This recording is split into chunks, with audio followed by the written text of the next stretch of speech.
Je suis inquiet parce que M. Bayrou n'est plus là. Faire tomber un gouvernement, c'est assez facile, mais ça ne fait pas tomber un seul centime d'euro dans les caisses de l'État. Et le vrai problème, il est là. Et puis le deuxième problème qui est lié, c'est est-ce que les forces démocratiques de ce pays, à l'exception des deux extrêmes, sont capables de dépasser leurs divergences pour gérer à minima, préparer un budget. Je rappelle que l'année dernière, pour la première fois, l'État a commencé l'année sans budget. Nous préparons notre propre budget et on a besoin que l'État, lui aussi, ait son budget.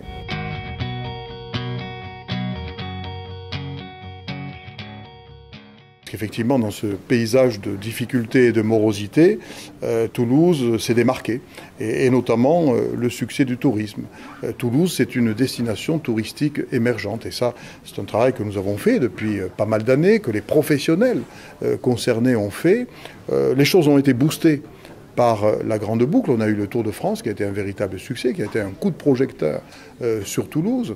On a également des distinctions de guides internationaux spécialisés dans le domaine du tourisme qui ont désigné Toulouse comme destination touristique de qualité. Forcément, c'est quelque chose qui est bon pour l'économie et qui est bon pour l'emploi, et c'est vrai que les chiffres ont été positifs.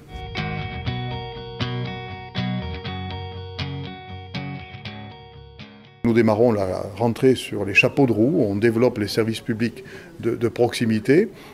J'inaugure tout à l'heure la 6e école de cette rentrée scolaire. Jamais on a connu une rentrée scolaire à Toulouse avec 6 écoles neuves. C'est la réalité, et ça montre aussi que lorsque des décisions sont prises, lorsqu'on fait confiance aux élus, eh bien on trouve le moyen d'avancer et de réaliser des projets.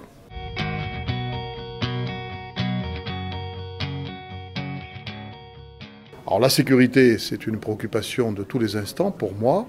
On est dans une société malheureusement violente, ce n'est pas un problème toulousain, c'est un problème national et même international. Et donc nous continuons à renforcer les dispositifs.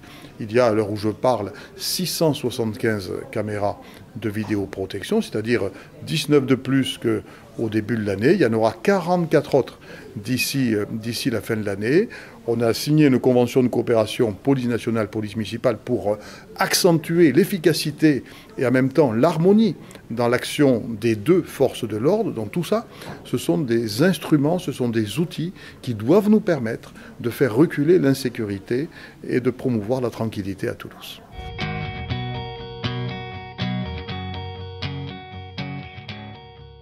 Ce qui est positif, c'est que le projet a commencé. Ça n'est plus un projet pour demain. C'est un chantier qui a commencé depuis 1 an et demi. Donc en cela, effectivement, les choses vont bien parce que le chantier avance bien et selon les temps. Par contre, là où je reste vigilant et où parfois je suis inquiet, c'est vrai, c'est sur l'engagement de l'État. Comment voulez-vous que je ne sois pas inquiet sur l'engagement de l'État alors que l'État lui-même n'est plus gouverné ? Et qu'il est en proie à une crise de ses finances d'une ampleur qu'il n'a jamais connue.